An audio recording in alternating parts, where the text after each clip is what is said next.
mga bagay na mas mabuting huwag mong gisingin. Dati na akong demonyo, kaya ingatan mong lumabas ang sungay ko. Dati akong tahimik, pinipiling umiwas, kahit anong sabihin mo, hinayaan kong lumipas. Pero may hangganan din ng taong nagtitiis. Kapag napuno ang baso, wala nang makakapigil. Akala ko'y mahina dahil hindi ako sumasagot. Hindi mo alam sa dibdib ko'y may apoy na kumukulo.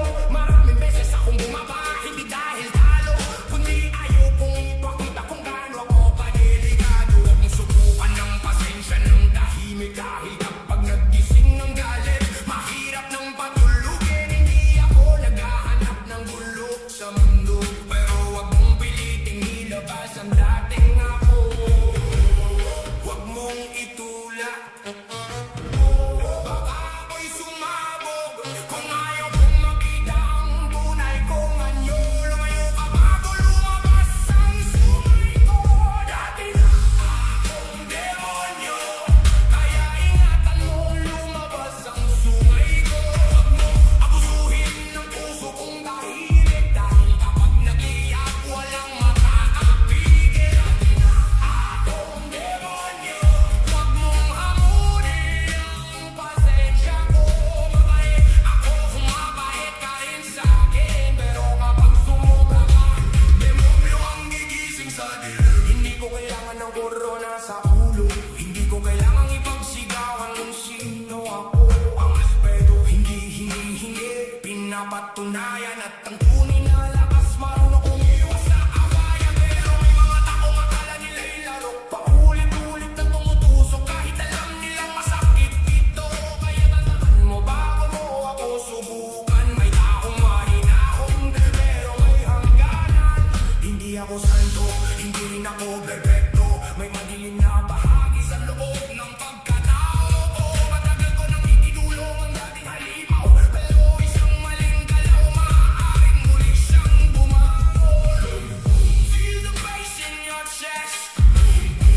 Huwag mong subukan ng peace, tahimik lang, pero huwag mong isipin na wala akong lakas. Tahimik lang dahil pinipili kong maging mahinahon kaysa maras.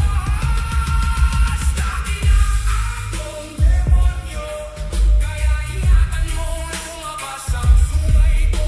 Huwag mong abusuhin ng puso kong tahimik, dahil kapag nag-iyak walang makakapigil. Dati na akong demonyo, huwag mong hamunin ang pasensya ko.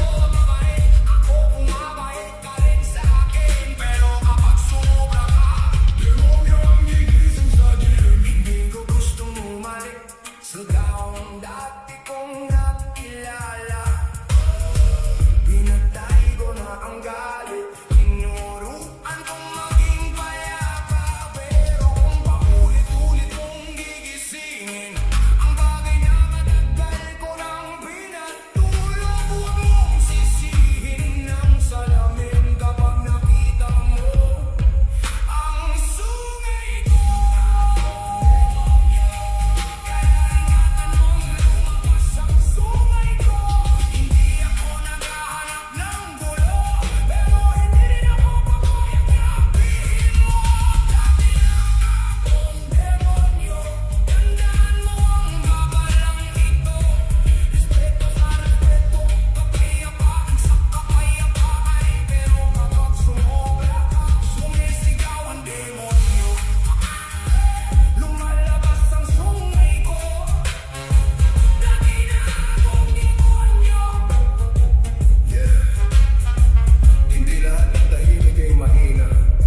Minsan, tahimik lang dahil pinipili ang kapayapaan.